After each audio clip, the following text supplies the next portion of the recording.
So, cleaning this bong, you want to remove all the stem, pour it out, and then use hot water. And this is very hot water.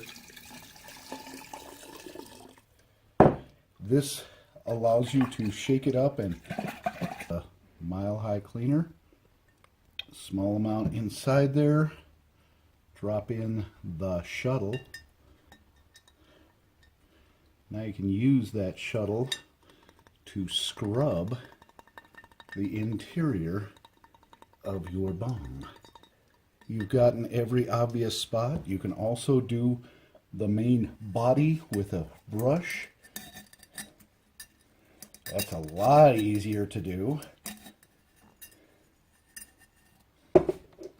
We can put some detergent in this, a little detergent, and now you can go back over and scrub the bottom again. Now it is just a matter of rinsing all of this back out.